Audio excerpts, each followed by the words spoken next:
If you watch my previous videos, you know I love gradients. And this one is an easy gradient effect you can create with a couple of filters. Start point, of course, a colourful gradient. Just go to the gradient tool, press G on the keyboard, and gradient tool, classic gradient. And also just go with this one, nice colourful rainbow colour effect. But I've also added some transparency as well. Please check my previous videos on how to do that. Once you've done that, apply it with linear, and you can just apply these kind of colourful lines very quickly and fill the entire image.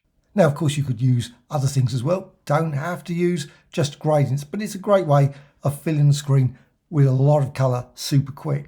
I'm going to blur it. So next thing, go to filter, and I could use lots of different blurring effects, but I'm just going to go for a filter, blur, and Gaussian blur. I'm going to push it up to about 82. Of course, depends on the size of the document, but 82, just something to create this sort of very blurry effect so you can barely make out that it's lines, but you've got all this lovely colour here.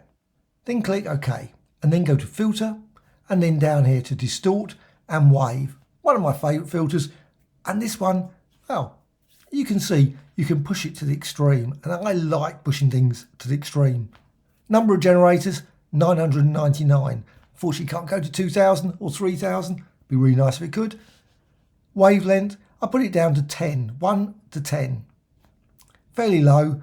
Amplitude, 1 and 2. Unfortunately, can't put it down any lower. And in scale, 1 and 100%. So the horizontal, right down to the minimum. Fortunately, you can't put 0.1 or anything. Sign and repeat and click OK. Now you could apply it a couple of times if you want, but when you apply it, let's just show you. Filter and wave. What it does, it creates a slight wobble to it, slight distortion. You can see the wave kicks in now. I don't want that. What I want is just the basic effect applied that way. So once I've done that, I can now distort it. You could use, of course, all kinds of filters, maybe displacements. Would be a great one. Maybe other distortion effects, but I'm going to go with this one up here, liquefy. Where's liquefy? There it is. Liquefy here. So here's liquefy. And with that, you can now go here and set the size. I'm going for a fairly, this document's about 2000 by 2000. I'm going for a fairly sized one, about 1505. And I'm using the first one here. This is the forward warp tool. All you need to do is simply drag. And you can see I've got 100% for the pressure. I'm going to try and keep it at the center. I mean, if you make a mistake, just undo, Control Z. And you can just drag out like that.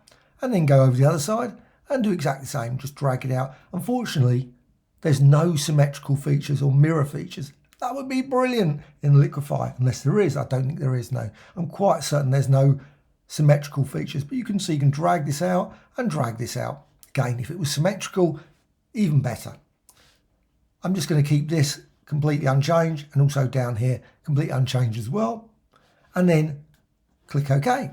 And there you have it, a very quick distortion applied, sort of nice sort of central width. Again, maybe if I made it slightly more accurate, it would be perfectly symmetrical across there. And of course, next thing to do, maybe apply some color effects. So you can always go to image, adjustments, maybe go to autotone. So autotone, just do that. Maybe go to image, adjustments, maybe photo filter, invert, all kinds of color effects could be applied to this. Maybe brush strokes, maybe another gradient, all those kinds of things. Hope you found this of interest. Bye.